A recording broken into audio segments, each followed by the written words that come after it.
Prima Pablo citava il cartellone trust the editor, no? Cioè affidati anche alla malizia, all'esperienza, alla sapienza delle persone che ti dicono no, questa cosa sarà una schifezza. Ed è fondamentale. Con il progredire della tecnologia però abbiamo anche un altro fattore a dirci se una cosa può funzionare o meno, cioè i dati. I dati ci possono aiutare non tanto a costringere la creatività, ma ad ampliarla e a darci un po' dei binari. Questa cosa, guarda, punta su questa cosa perché può funzionare. E allora in questo viaggio di questa mattina in cui cerchiamo di capire come conquistare l'attenzione e far rimanere le persone con noi, siamo partiti con le storie, adesso proviamo ad approfondire un pochino i dati, come i dati ci possono aiutare anche a predire se un qualcosa funzionerà. E lo facciamo con una persona che lavora ogni giorno con i dati, è Senior Strategy Manager di System One, Beth Marchant.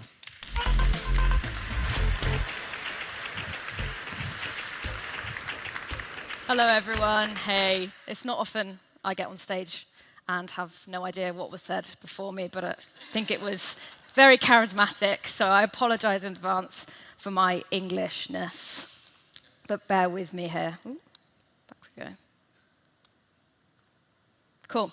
So I'm going to talk to you today a bit about how creativity, how emotion, how entertainment can drive business, brand and business effects, and multiply profit. Because when we're talking about how branded entertainment, and the financial link between what we create and, the financial side of things, how we grow businesses, what System One is able to do, and my role at System One in partnerships, is actually make that link for us.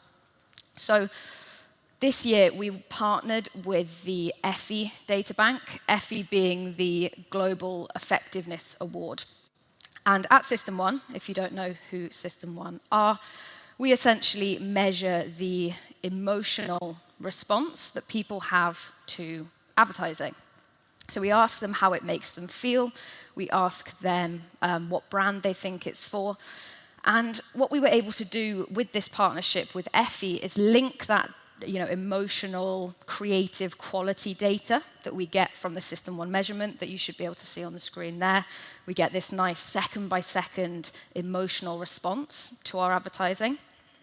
We've been able to link that with the brand effects reported by 1,200 cases in the EFI case library.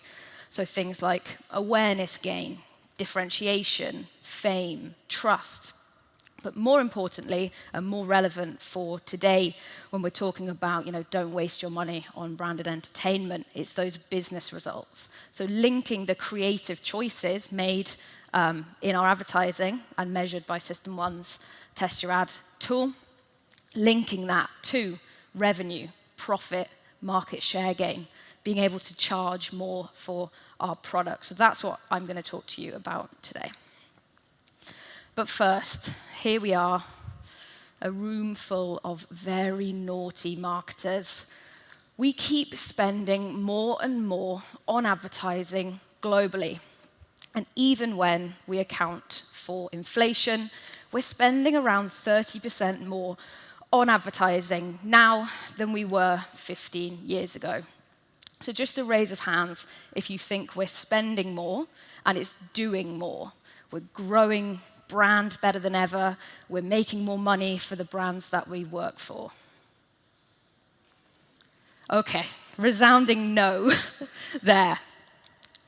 And I can actually show you that it's unfortunately doing less. When we look at the EFI case library since 2011, those gold dots on the screen there basically show you the number of brand effects reported by cases in the EFI case library over that period of time. And what we can see is that we're not reporting as many brand effects over time, less awareness gain, less distinctiveness, less trust, less fame being built. So we're building brand less effectively year on year. And what's beautifully correlated with that as well is how emotional advertising is over time. So if we look at the System One star rating, which is our measure of how emotional an ad is, how good an ad leaves people feeling, we can see that we're building brand, we're building less brand effects than ever, and we're also making advertising that is less emotional, and those two things are very closely linked. And this is a problem, and I'm going to tell you two reasons why the fact that brand effects are going down and the fact that how emotional our advertising is going down and why that is a problem. So when we look, and we're able to split this FE data by the campaigns that didn't build brand particularly well, that's this pink line here. So they reported 0 or 1 brand effects. And when we look at the campaigns that did build brand very well, reporting awareness gain, consideration, trust, fame, etc., we can see that the more brand effects a campaign achieves, it compounds business results. So the better we're able to build brand with our campaigns, business results like profit, market share gain, revenue will follow. So if we want to build business and grow profit, make money, we need to be building brand. And then on the emotion side of things, what we found in the FE database is campaigns that are more emotional than their competitive set actually report more brand effects, but crucially, they report more business results. Particularly, you'll see in the third bar there on both, if we're able to stick with those highly emotional campaigns for a long period of time, letting those campaigns wear in, letting audiences become familiar with them and comfortable. If we can stick to highly emotional campaigns over a long period of time, we grow brand and business better than ever. So that's why those two things are really important. So at System 1, we measure the emotional response to every US and UK TV ad as they go live. So we've got this enormous database of 150,000 ads and how people felt about them. And unfortunately, it's bad news, because the most common response that we find to the advertising that we put so much effort into creating, that smart teams, smart brands, great creatives, pour their hearts into, 50% of people feel nothing about it. So we ask people how this ad made them feel. They can say happy, surprised, angry, but they can also say neutral, nothing, indifferent. In the UK, it's around, and US, for all advertising, it's around 50%. And if you're in B2B, it's even, you're up against it there, because around 60% of people feel nothing towards advertising. And when, we just saw that more emotional campaigns build brand and business better than non-emotional campaigns, this is a problem. So what can we do about it? And why should you care? Putting that financial element to this, connecting those creative choices to business results, when we looked at the FE case library, we found that these, we call them dull campaigns, boring campaigns, essentially the campaigns that left the most people feeling nothing, neutral, actually pay back around 40% less. These most neutral campaigns have a much lower return on investment, which is a massive problem for us. So what can we do about that? And I'm going to talk to you a bit now about kind of the two different ways that advertising can try to build effects, and two things that we see a lot having a different impact in our database. We can essentially split the way that we can build effects into salesmanship and showmanship. Salesmanship assumes the interest of the audience, and it will use more rational messages to try and nudge someone who's maybe close to purchase or already interested, already half interested, over the line. Or we can employ emotion, entertainment. We can put on a show to be broadly interesting. We don't assume someone's interest. We earn it through entertainment.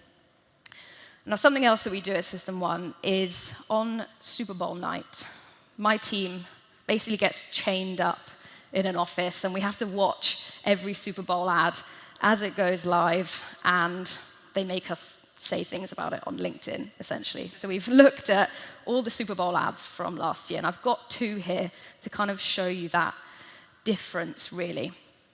Both of these ran on Super Bowl night. Both of them are selling Wi-Fi, but they're doing it in 2 very different ways. Let's have a look at how Spectrum does it. Spectrum Internet delivers with fast and reliable speeds nationwide. So there's never been a better time to switch to Spectrum. Now get Spectrum Internet for $49.99 a month, plus advanced Wi-Fi and a Spectrum Mobile Unlimited. That's enough of that. Spectrum this is salesmanship, right? They're so convinced that you are ready to buy Wi-Fi right now. They've got a QR code, a phone number, and a website, just in case you desperately want to contact them right there and then to buy their Wi-Fi. They assume interest, right? And you can see here we've got System 1's star rating and spike rating. And our spike rating is predictive of short-term effects. And we can see here it's got a good spike rating for people who are in market for Wi-Fi. This might be very convincing. But let's now have a look at how T-Mobile advertise their Wi-Fi. Sorry, party's canceled. Waiting on the cable internet guy. Tell Zach. First, I had cable, but those cords weren't me.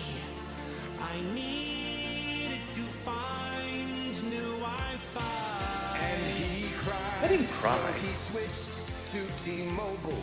Home internet with 5G. It runs on their network. Just plug it in and you'll see. What a feeling! I have Wi-Fi now. Can't stop streaming. Have some wasted child. I need home internet from T-Mobile to fulfill my life. My life.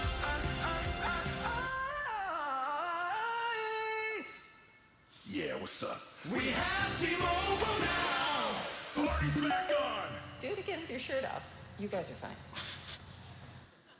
Couldn't be more different, right?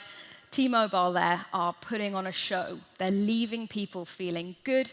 They're using these features that I'll talk about in a moment, like having characters, a sense of place, people interacting, cultural references. They don't assume that you're interested in buying Wi-Fi today. They entertain you to leave you feeling good so that sometime in the future, when I need to change Wi-Fi provider, which one there am I going to remember and who's going to feel like a good choice? Now, my colleague, Orlando Wood, has done a lot of research into the different creative features that show up in advertising that do these 2 different jobs. These salesmanship features, and you'll see that in that Spectrum ad, quite a lot of these came through. It was quite abstract. There were no people, no characters. There was a monologue, a voiceover, a strong focus on the product. Salesmanship, great for capturing that in-market demand, but it doesn't leave people feeling good for that lasting effect. And that's in contrast to showmanship. Showmanship is putting on a show to be broadly interesting and entertaining to your audience. These are the features that we've found in our research showing up time and time again that make something entertaining broadly. Things like a sense of place, a scene unfold, the classic storytelling features really, character, incident, place, which that Spectrum ad you'll notice didn't have, versus the T-Mobile ad, music with melody, references to different people or shows in culture, the living, just having a sense of character and person and how they interact. It's very broadly entertaining. And what we found in our research is we've basically mapped these different features, so these salesmanship features and these showmanship features, against how emotional they are, how associated they are with higher emotion, and also how good they are at capturing people's attention. And you can see here that these salesmanship features are less associated with emotion, less associated with attention. If we want to leave people feeling something, leave them feeling good, and also capture their attention, which is only getting more and more crucial and important as the media landscape changes, then these showmanship features are what we need to be thinking about. Showmanship is more associated with both emotion and attention. And then we've also followed that through to outcomes.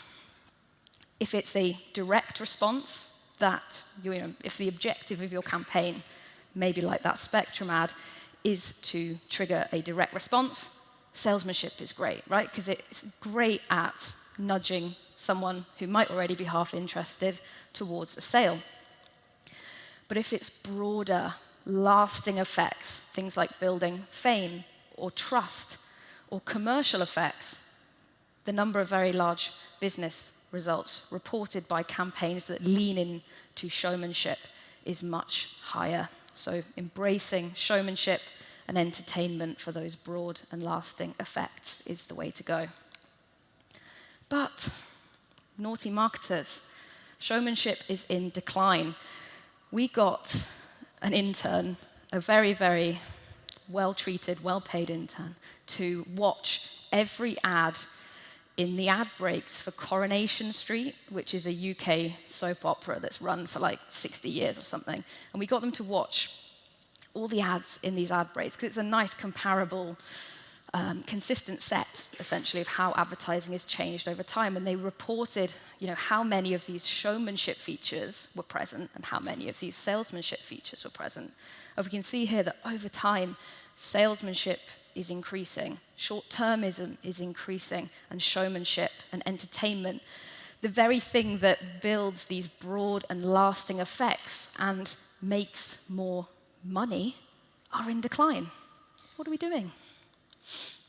And this is only going to be heightened. We've recently done a piece of research with TikTok looking at the impact of different creative choices on brand and conversion outcomes, because I think this idea of showmanship and entertainment, it only is going to get more important as more and more media spend goes towards short-form video platforms, right? Because media choices place these inescapable boundaries on creative choices.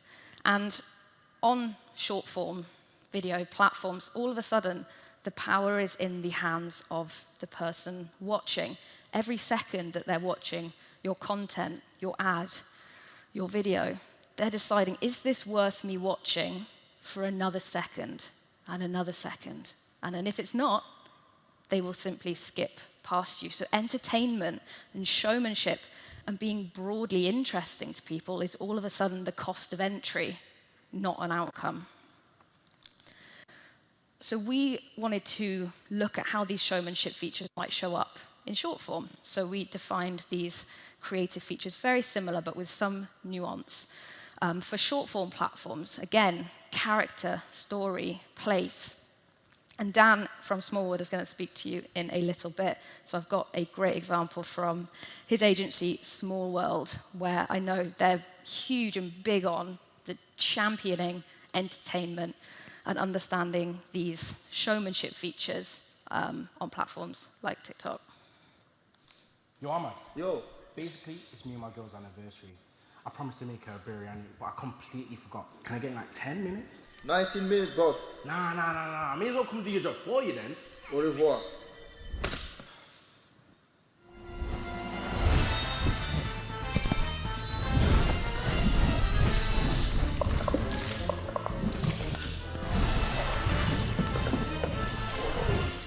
Whoa, these bits are fast. F50 made me do it. Doing is beating.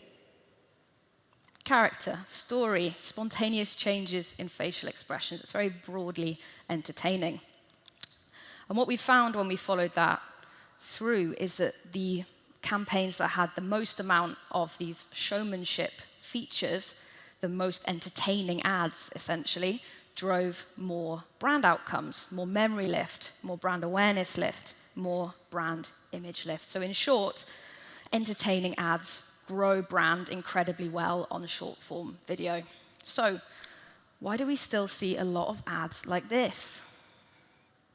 95-cent David protein bars are available right now in the TikTok shop for the next 24 hours only. Guys, go and check out the link below to apply your coupons. You guys get over 60% off on me. They have every flavor plus free shipping. Give them a try at this price while you guys can. Pure salesmanship, right? And you'll see here that it's got an absence of those showmanship features. Where is this? Is this his bed? I'm not really sure. Whose hand is that? But there is a reason why we see a lot of salesmanship, right? Because it works. If we want to drive conversion, salesmanship converts. But comes with a word of warning. It does so at the expense of our brand.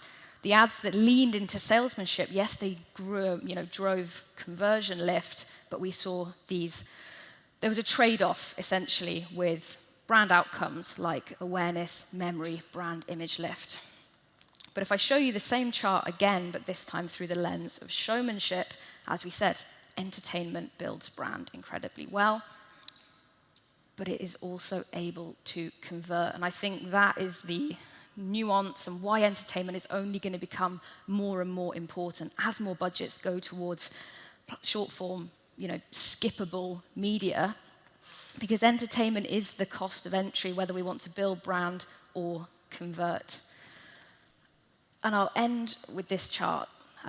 This is broader than just short form video. This is 1,200 cases from the FE case library. And what we found here is that the most entertaining ads, the ads that lent into showmanship the hardest, had the most of those different showmanship features, basically they work harder. They make media spend work harder at every level of spend. They were more effective at growing market share. Few key takeaways from me.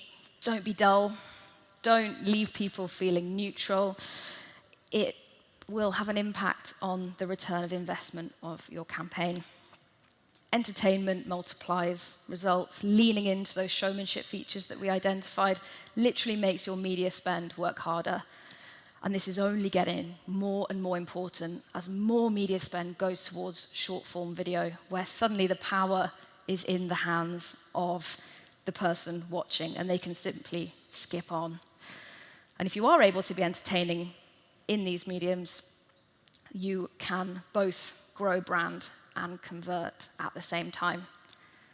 So that's it from me. If you want any more of this research, you can download the short form research and the creative dividend, which is our FE research. But thank you very much for having me.